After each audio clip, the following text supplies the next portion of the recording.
하나님의 행복으로 행복하시면 아멘 하십시오. 오늘도 하나님의 행복이 함께 하시기를 예수 이름으로 축원합니다. 우리 성경에 보게 되면 구약이나 신약이나 공통점이 있습니다.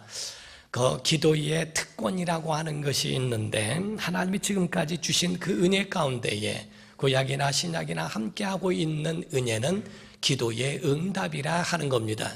그래서 구약이나 신약이나 지금 현재까지 또는 선지자들과 예수님 오셔서 행하신 기도와 또 그의 제자들에게 가르쳐 주신 기도가 주님 가르쳐 주신 주기도문이라고 말씀을 하고 있고요. 그리고 우리에게 또 지금까지도 계속적으로 기도하고 있는 것은 하나님께서 살아계시며 기도의 응답을 주시기 때문입니다. 한국교회가 소망이 있는 것은, 희망이 있고 미래가 있는 것은 다른 게 아니라 기도가 살아있기 때문에 그렇습니다. 옛날에는 기도가 굉장히 많았지만 요즘에는 조금 옛날에 비해서는 많이 줄어드는 편입니다만은, 그래도 새벽 기도가 있는 나라, 철야가 있고 심야 기도회가 있고 기도원이 있어서 나라를 위하여 기도하고 교회와 주의 종들을 위하여 기도하며 그나마도 극한 타락에서부터 정말 지켜지고 하나님의 은혜로 보호받는 나라, 그런 나라가 대한민국이요, 하나님이 지켜주신 하나님의 나라인 줄로 믿습니다.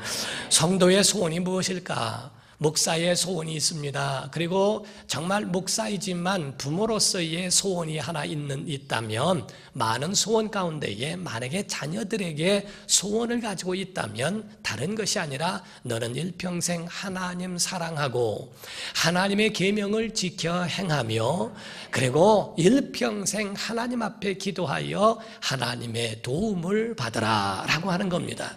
우리가 복 중에 복은 다른 게 아닙니다. 하나님의 복을 받는 것입니다. 하나님의 도움을 받는 것입니다. 하나님의 도움을 받으며 사는 것이 얼마나 보배롭고 얼마나 귀한가를 오늘 여러분이 아셔야 합니다. 우리가 아무리 큰 집이고 좋은 집이라 할지라도 열쇠가 없으면 들어가기가 어렵습니다.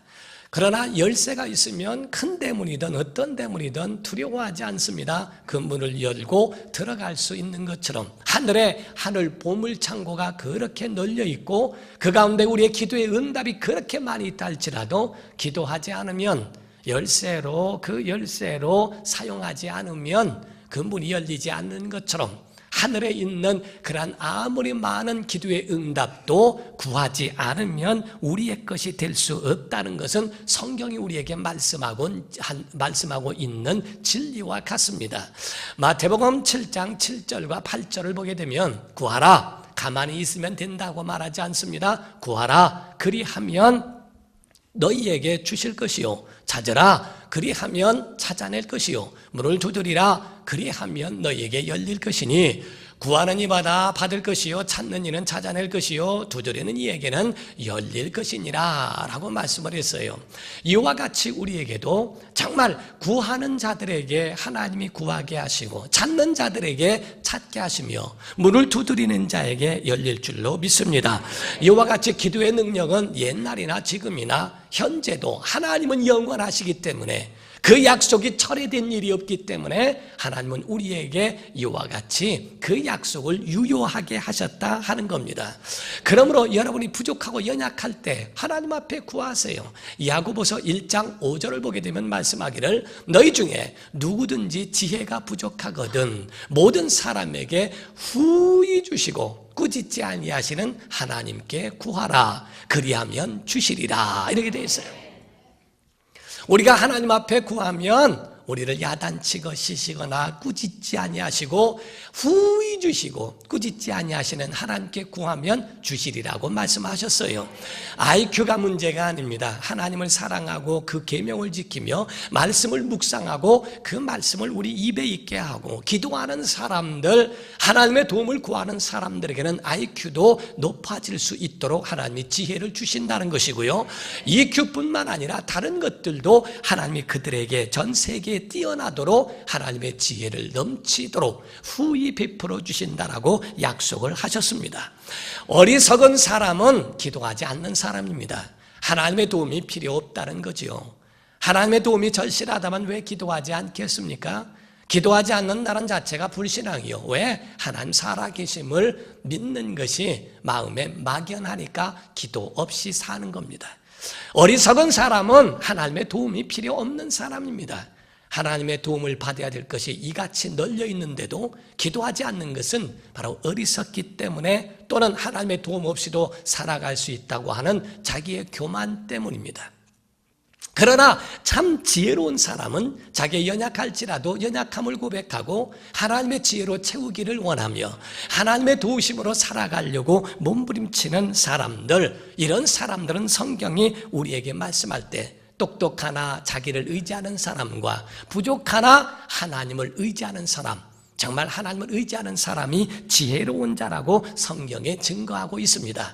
하나님은 우리에게 큰 업적을 요구하시는 게 아니에요. 우리에게 어떤 큰 업적을 해야만이 하나님이 그들에게 복 주시고 보상하시는 것이 아니라, 5달란트 받은 자도 5달란트를 남겼고 2달란트 받은 자도 2달란트를 남겼습니다. 5달란트에 비해서는 아주 큰 것이 아니고 대조적이지만은, 그러나 주님의 그 마지막 때의 보상과 그에 대한 말씀, 칭찬에 대해서는 다를 바가 없습니다.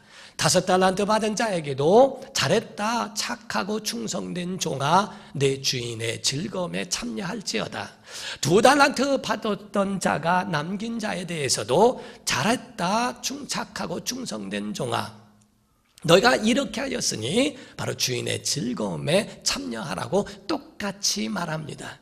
더 많이 가진 자는 더 많은 것들로 하나님이 보상하실 수 있으나 똑같은 하나님이 균등하게 그에 맞는 보상을 주신다는 거죠. 2달란트 받은 자에게 넌 왜 2달란트만 남겼느냐고 야단하시고 꾸짖음이 아니라 그에 대하여 최선을 다하는 것. 하나님 전에 나가면 큰 교회, 작은 교회를 따짐이 아니라 자기가 받은 달란트대로 얼마나 최선을 다했느냐에 따라서 영생도 있고 영광도 있게 되는 겁니다. 그러므로 여러분과 저는 신앙생활에 이와 같은 믿음으로 하나님께 나아가는 성도가 되기를 주 이름으로 축원합니다. 여러분과 저의 목적은 어디에 있습니까? 여러분과 저의 목적은 영생의 천국에 있는 줄 믿습니다. 우리가 이스라엘 백성들을 보더라도 그 이스라엘 백성들의 출애굽이 목적이 아니고 홍해가 목적이 아닙니다. 광야가 목적이 아닙니다. 요단강이 목적이 아닙니다. 가나안 땅에 들어가는 것이 목적이며 가나안 땅에 들어가기 위한 그 모든 것들은 나머지는 과정일 뿐이에요. 우리가 찬양 가운데 저 높은 곳을 향하여 하죠. 날마다 나아간다. 우리의 목표와 목표는 기도의 응답도 있고 모든 것이 다 우리의 소원이 있지만 목적이라고 하는 것은 영생에 들어가는 겁니다. 10,000가지 응답을 받고 10,000가지 형통할지라도 지옥 가면 실패한 인생입니다. 그러나 비참해도 성경에 누가복음 16장에 말하고 있는 나사로 같은 거지 인생이라도, 그가 비참한 인생이라도 부자의 상에서 떨어지는 그러한 부스러기 먹는 그러한 아주 마지막 인생 같은 삶이라도 자기 영혼을 위하여 준비하면 하늘에서 위로를 받는다고 되어 있어요. 그러나 땅에서 자기만 위하여 살고 자기에 대해서는 부유하되 하나님과 자기 영혼에 대해서 부유하지 못한 자들에 대해서는 마지막 때에 영원한 형벌에 들어가 불꽃 가운데서 고통 중에 있다라고 말하고 있습니다. 사랑하는 성도 여러분, 여러분과 저희의 모든 목적은 하늘에 있기를 주 이름으로 축원합니다. 그러나 우리가 그 모든 과정 속에서 아직 들어간 것이 아니니까 이 땅에 있는 날 동안에는 광야와 같아서 배고프고 춥고 목마른 것이 이 세상입니다.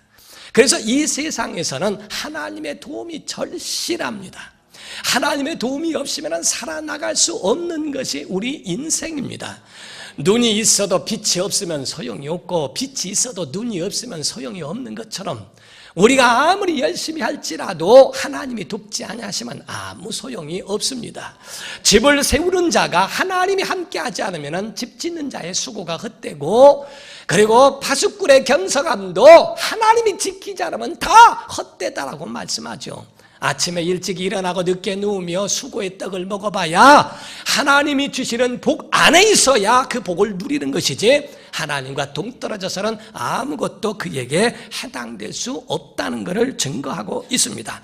사랑하는 성도 여러분, 하나님의 지원이 절실한 이 땅에서 인생은 광야 같기 때문에 마치 영적 전쟁에서 전쟁에 필요한 군대를 지원받듯 우린 기도로 인하여 하나님의 능력을 지원받기를 주님으로 축원합니다. 이것이 바로 믿음 있는 사람들의 삶입니다. 하나님의 아들이시라도, 하나님의 아들이시며 태초에 말씀이 계시니라 하나님과 함께 계셨으니 이 말씀이 하나님이시다 라고 할 만큼 모든 만물도 그분에 의하여 창조됐다고 말씀하시는 창조의 능력 있는 하나님의 아들이시라도 이 땅을 걸으실 때 얼마나 몸부림쳐 기도하셨는가. 마가복음에 보게 되면 1장 35절에 새벽입니다. 새벽 기도하셨어요. 새벽 아직도 밝기 전에 예수께서 일어나 나가 함적한 곳으로 가사 거기서 기도하시더니, 바로 예수께서 새벽 기도에 바로 이와 같이 본을 보여주시며 하나님의 아들이신데도 무엇이 아쉬울까? 그런데도 이 땅에 계시면서 새벽 오히려 밝기 전에 먼저 나가서 기도로 새벽을 깨우셨다는 것과, 또한 누가복음 6장에 보게 되면 말씀하기를 12절에 이때 예수께서 기도하시러 산으로 가셔서 밤이 새도록 하나님께 기도하시고 라고 되어 있어요. 철야 기도를 하셨다는 겁니다. 어떤 분이 저한테 물어보는 분이 있더라고요. 새벽 기도는 어떤 놈이 만들었냐고. 주님이 만드셨다고 그랬어요. 철야도 누가 만들었냐고. 주님이 만드셨다고 그랬어요. 정말 지금은 철야도 아닙니다. 옛날에는 저녁 10시나 9시에 만나서 그 다음날 새벽 기도까지 하고 새벽 기도까지 끝난 것이 철야예요. 지금은 심야에 그냥 잠깐 와서 1시간 기도가 하고 가는 그냥 심야 기도라고 하는, 철야로 밤을 세우고 하는 데가 그렇게 많지는 않아요. 그러나 기도원이 있고 새벽 기도가 살아있고 철야와 심야 기도가 살아있는 대한민국, 주님을 따라서 살려고 하는 그 몸부림치는 것이 그래도 아름다운 거죠. 사랑하는 성도 여러분, 예수님께서 오죽하면 자기의 잠시 없을 동안에 시몬 베드로를 향하여 마귀가 공격하는 것에 대하여 너무나 안타까우셔서 예수께서 시몬 베드로에게 대하여 하신 말씀이 있습니다. 누가복음 22장 31절 32절을 보면 시몬아 시몬아 보라 사탄이 너희를 밀가부를 타려고 요구하였으나 그러나 내가 너를 위하여 네 믿음이 떨어지지 않기를 기도하였노니 너는 돌이킨 후에 네 형제를 굳게 하라. 틈만 있으면 마귀는, 틈만 있으면 이 사탄은 우리의 속에서 우리를 밀가루를 타려고 우리를 요구하고 우리를 계속적으로 공격해 온다는 겁니다. 틈만 있으면 아주 작은 것에, 우리가 맹수가, 성경에 마귀가 우는 사자로 하는데 배고플 때 맹수가 운다고 그래요. 배부르면 잡니다. 그런데 배고플 때는 울면서 먹잇감을 찾을 때는 거기서 잠깐이라도 이탈되어 있는 그런 먹잇감을 공격해 들어가 거기서 자기의 먹이로 삼는 것처럼 마귀는 우리에 대하여 잠깐이라도 하나님과 멀어진 그 틈을 놓치지 않고 밀가루 타려고 그렇게 요구하는 것이 사탄의 전략이라고 그렇게 이야기합니다. 사랑하는 성도 여러분, 우리 야베스의 기도라고 하는 건 여러분이 아시죠? 야베스의 이름 자체가 고통의 사람, 정말 고통을 몰고 올 것과 같고 재앙을 몰고 올 것과 같은 그러한 이름이 바로 야베스라고 하는 그 이름을 그렇게 이야기합니다. 그런데 성경이 말씀하기를 형제 중에 가장 존귀한 자라고 칭함을 받았습니다. 불행을 몰고 올 것 같고 재앙을 몰고 올 것 같은 고통의 사람이라도 자기 운명과 숙명에 매이지 않고 자기를 인생 역전으로 만든 것이 이 야베스라고 하는 사람입니다. 사랑하는 성도 여러분, 어떤 사람 말하기를 부전자전, 부모가 그렇게 살았으면 나도 그렇게 사는 거고, 그런 단점만 생각하지 말고요, 자기의 선택이거든요. 자기가 그렇게 부모가 살았어도 나는 이렇게 살겠다고 하는 자기 선택에 의하여 갈라지는 것이지, 부모 때문에 자기가 그렇게 100% 된다고 하는 법은 없습니다. 어떤 사람은 말하기를 아주 유능하고 똑똑하고 잘난 사람들이 잘할 것 같지만은 그렇지 않습니다. 속담에 보면 못생긴 나무가 산을 지킨다는 말이 있죠. 잘난 나무들은 다 잘려나가고 다 팔려갑니다. 잘생기고 멋있고 똑똑한 자네들은 유학이 나가고 다 가지만은 그렇게 하고 돌아오지 않는 사람들도 있어요. 그러나 조금 부족하고 약하고 모든 것에 아주 그렇게 출중한 사람은 아니라도 그래도 부족한 듯 한 사람이 자기 가정을 지키며 부모를 봉양하는 사람도 있습니다. 우리가 보게 되면 우리가 연약하고 우리는 똑똑한 사람이 아니라 우린 연약하고 부족해도 하나님 앞에 나아가는 것이 낫지, 바로 이와 같이처럼 자기의 출중하고 멋있고 다 이런 것으로 인하여서는 하나님의 영광을 가리울 수도 있습니다. 사탄의 특성, 사탄이 가지고 있는 그의 특징이 뭡니까? 성경에 보면 교만이라는 겁니다. 왜? 아름답기 때문에. 에스겔서 28장을 보게 되면 13절에 말씀하기를 내가 옛적에 하나님의 동산 에덴에 있어서 각종 보석 곧 홍보석과 황보석과 금강석과 황옥과 홍마로와 청옥과 청보석과 남보석과 홍옥과 황금으로 단장했다. 자기의 모든 치장이 다 그렇게 보석으로 됐다는 거예요. 내가 집을 받던 날에 너를 위하여 소과 비파가 준비되었도다, 이렇게 돼 있어요. 완벽하고 완전한 자라는 겁니다. 17절에 보니까 말씀을 하기를 내가 아름다움으로 마음이 교만하였으며 내가 영화로움으로 내 지혜를 더럽혔으며 내가 너를 땅에 던져 왕들 앞에 두어 그들의 구경거리가 되게 하였도다. 아름다우니까 꼴값을 떤다는 거예요. 아름다우니까 교만을 하고, 아름다우니까 그와 같이 하나님께 향해서 도전도 하고 이와 같이 아주 무례하게 하는, 그것이 사탄의 특징이었다는 겁니다. 그러나 야베스에 대하여 말하기를 그렇게 고통 중에 태어났어도 숙명이나 운명에 매여 있지 아니하고 그런 자기 자신을 돌이킵니다. 왜? 기도의 사람이었다는 겁니다. 사랑하는 성도 여러분, 여러분의 생각이 바뀌기를 주 이름으로 축원합니다. 나는 불행의 사람이 아니라 행복의 사람이 되기를 주 이름으로 축원합니다. 그렇게 되기 위해서는 하나님만이 자기의 인생을 바꿀 수 있다고 믿었기에 그는 허락하신 기도를 한 사람이라고 되어 있어요. 그래서 그에 대한 그 기도가 뭐에 있는가? 4가지의 기도를 합니다. 역대상 오늘 본문 말씀 10절에 보게 되면 야베스가 이스라엘 하나님께 아뢰어 이르되 주께서 내게 복을 주시려거든. 원문에는 복에 대하여 2번 강조하고 있습니다. 복에 복을 더하시고 나의 직역을 넓혀주시고 주의 손으로 나를 도우시고 나를 환난을 벗어나 내게 근심이 없게 하옵소서 하였더니 하나님이 그가 구하는 것을 허락하셨더라. 4가지를 했는데 오늘 2가지를 말씀드리고자 하는 거예요. 4가지 기도를 했는데 첫 번째로는 바로 복에 복을 더하여 달라. 그리고 2번째로는 지경을 넓혀 달라. 3번째로는 주의 손이 떠나지 않고 주의 손으로 자기를 도와달라. 마지막에는 환난이 있으나 환난 가운데 근심이 없도록 자기를 지켜달라고 기도했더니 하나님이 그 기도에 응답을 주신 줄 믿습니다. 여러분, 그것에 대하여 하나님의 마음에 맞으니까 그에 대하여 하나님이 허락하셨다라고 되어 있습니다. 오늘날 우리도 여기에 해당되지 않습니까? 지금 여러분과 우리에게도 마찬가지로 여러분 자손들에게도 이 기도가 해당이 되고 있어요. 다 기도하지 않으면 안 되는 그런 우리의 정말 연약함은 예나 지금이나 마찬가지입니다. 오늘 아멘 하면 은혜가 있는 줄 믿습니다. 제가 진짜 있었던 얘기예요. 천안에 있는 목사님 간증을 들었는데요, 정말 아멘 아멘 하면서 복을 받은 사람 부지기수로 봤다는 거예요.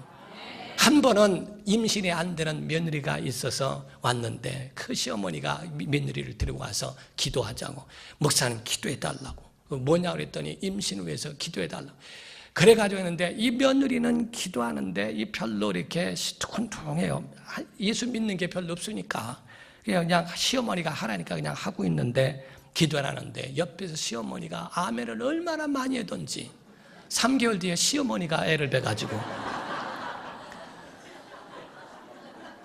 시어머니가 애를 배가지고 시어머니가 애를 가졌어요.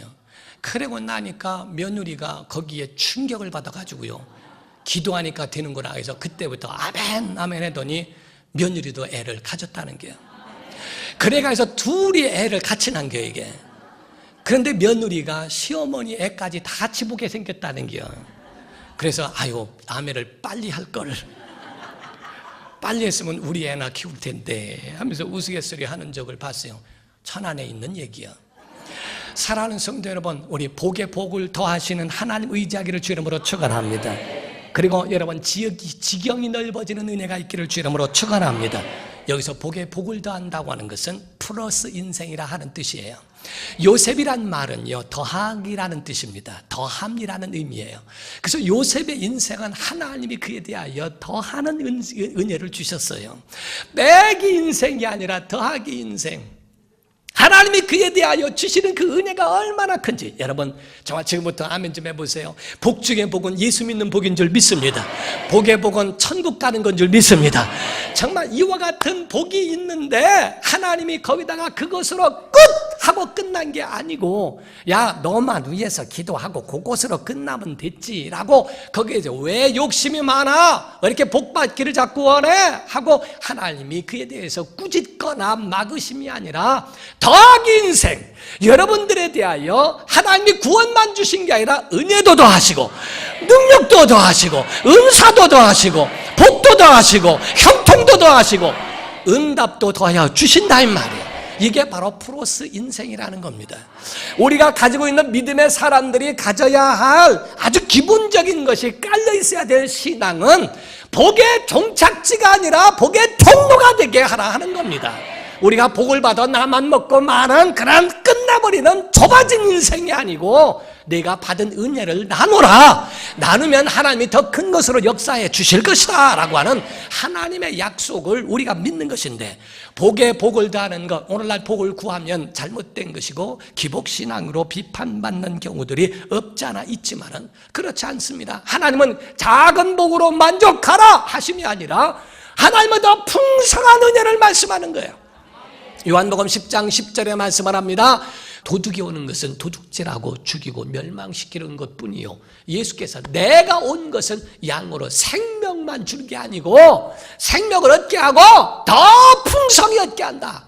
복을 주신 것이 천국에 대한 복만이 아니라 더 풍성하게 더 복에 복을 더하시는 더하기 인생으로 우리에게 주신다 하는 겁니다. 사랑하는 성도 여러분, 기도 응답의 목적, 우리가 이와 같이 더하기 인생의 목적이 뭡니까? 우리 자신만에게 끝나는 게 아니고 위로는 하나님의 영광을 위해서, 옆으로는 이웃을 위해서, 아래로는 만물을 다스리는 왕권을 위해서라도 이게 꼭 필요하다는 거죠. 하나님이 우리에게 대하여 창세기 1장부터 요한계시록까지 전부가 복에 대하여 증거하고 있죠. 그래서 창세기 1장 22절을 보게 돼도 하나님이 그들에게 복을 주시며 어떤 이르시되 생육하고 번성하여 여러 바닷물에 충만하라. 새들도 땅에 번성하라. 그래서 짐승과 이러한 새들도, 짐승이나 이런 것들도 다 생육하고 번성하고 땅에 충만하라. 복을 그들에게 주셨다라고 창세기 1장부터 하시죠. 27절과 28절을 보게 되면 하나님이 자기 형상 곧 하나님의 형상대로 사람을 창조하시되 남자와 여자를 창조하시고 하나님이 그들에게 복을 주시며 하나님이 그들에게 이르시되 생육하고 번성하여 땅에 충만하라. 땅을 정복하라. 바다의 물고기와 하늘의 새와 땅에 움직이는 모든 생물을 다스리라 하시니라. 이렇게 말씀했죠. 이와 같이 하나님의 복을 주시고 다 번성케 하는 복을 주셨으나 사람에게도 생육하고 번성하고 충만하라. 거기에 하나를 더 주신 것은 이 모든 새들이나 모든 바다에 있는 것들 다 다스리라고 하는 하나님의 지혜도 더하여 주셨습니다. 사랑하는 성도 여러분, 복은 4가지로 하나님의 복을 주셨다고 어떤 목사는 말씀하십니다. 그 말씀에 참 동의할 수 있는 겁니다. 하나님이 주시는 오늘 이 4가지의 복을 여러분이 기억하여 여러분의 평생 여러분 마음에 있기를 주님으로 축원합니다. 하나님 창조의 복을 주셨습니다. 그래서 창조케 하시는 하나님의 능력이 우리에게 바로 더하는 역사, 창조의 복이고, 2번째가 구원의 복입니다. 여러분에게 구원의 역사가 있기를 바랍니다. 바로 3번째가 형통의 복이 있기를 주님으로 축원합니다. 4번째가 긍휼의 복이에요. 우리가 연약하더라도 하나님께 나아가서 주님 어쨌든 제가 잘못했어요, 용서해 주세요, 내가 부족해요 하고 주 앞에 오면 긍휼에 풍성하신 하나님이 그를 다 받아들여 주시고 그에게 하나님께서 은혜를 베풀어 주시겠다 하는 거예요. 이 복의 복을 더하는, 정말 여러분의 가정에 복의 복을 더하는 복이 있기를 예수 이름으로 축원합니다. 2번째, 지경을 넓혀주소서. 이 지경이란 말은 히브리어로 게불이란 말입니다. 근데 이 게불이라고 하는 말은 영토, 농토, 국경선, 한계선이란 뜻입니다. 그런데 이것에 대하여 곧 농업을 하는 사람, 농사를 하는 사람은 농토일 것이고, 어떤 분은 다스리는 사람은 영토라고 할 수 있고, 국경선, 한계선, 나라적으로도 그렇게 말할 수 있겠죠. 이와 같이 있는 것을 4개로 국한된 것으로 끝나는 게 아니라 그걸 넓혀가도록 하신 거예요. 지경, 한계선을 뛰어넘게 하사 그런 국경선을 넘을 수 있는 하나님의 그 역사가 내게도 있게 해달라고 말합니다. 창세기에 보게 되면 13장 10절에 보게 되면 롯과 아브라함에 대한 이야기가 나오는데요. 롯이라고 하는 사람이, 이에 롯이 눈을 들어, 자 여기 잘 들어보세요. 눈을 들어 요단 지역을 바라본 즉 소알까지 온 땅에 물이 넉넉하니 여호와께서 소돔과 고모라를 멸하시기 전이었으므로 여호와의 동산 같고 애굽 땅과 같았더라 말씀하죠. 11절에 그러므로 롯이 요단 온 지역을 택했다라고 되어 있고요. 동으로 옮기니 그들이 서로 떠난지라 이렇게 말합니다. 그러니까 자 지금 눈을 들어서 소돔과 고모라를 봤고요. 롯이 그리고 그곳을 택했다라고 되어 있습니다. 그리고 옮겼어요. 그리고 났더니 아브라함은 아무것도 보이는 것이 없습니다. 그때 하나님이 말씀해요. 복의 근원의 사람에게 그렇지 않은 사람이 붙어있을 때는 하나님이 그에 대해서 아무런 반응이 없으셨어도 그가 떠난 다음에 하나님이 약속을 하십니다. 그래서 14절과 15절을 보게 되면 롯이 아브라함을 떠난 후에 여호와께서 아브라함에게 이르시되 너는 눈을 들어, 똑같죠? 너 있는 곳에서 북쪽과 남쪽 그리고 동쪽과 서쪽을 바라봐라. 보이는 땅을 내가 너와 네 자손에게 주리니 영원히 이르리라. 이렇게 봤죠. 그러니까 보이는 땅 다 주겠다. 동서남북 다 봐라. 쟤는 소돔과 또 고모라 땅에 가서 멸망당할 걸 모르고 가지만은 너는 동서남북 어디를 보더라도 다 너와 네 자손에게 주리라. 그래서 17절에 말씀을 하기를요. 17절에 너는 일어나 그 땅을 종과 행으로 두루 다녀보라. 내가 그것을 내게 주리라. 이렇게 말씀하죠. 하나님의 약속은 아브라함에게서 끝나는 게 아닙니다. 너 열방의 아버지가 되라. 세상에게. 그래서 아브라함이란 이름이 얼마나 많습니까? 그러한 것처럼 바로 너에게 대해서 이와 같이 하나님이 은혜 베푸신 것을 봐라. 신명기에 보게 되면 말씀합니다. 신명기 11장 24절에는 너희의 발바닥으로 밟는 것은 다 너희의 소유가 되리니 너희의 경계는 곧 광야에서부터 레바논까지와 유브라데 강에서부터 서해까지다. 우리의 발바닥으로 밟는 데까지도 다 은혜 베풀어 주신다는 겁니다. 우리 1997년도에 2 사람의 죽음이 있었다고 그래요. 테레사 수녀와 하나는 다이아나 왕비였습니다. 이 2 사람이 죽었을 때 애도의 물결이 많았다고 이야기를 하죠. 그런데 이 둘에 대하여 설문조사를 했을 때 전 세계에서 가장 많은 사람을 돌본 사람 1, 2위가 바로 이 테레사와 다이아나라고 이야기를 합니다. 그는 그 다이아나라고 하는 여인은 서민 출신으로서 찰스 황태자하고 결혼을 함으로써 그 결혼식을 온 세계가 다 봤던 사람이죠.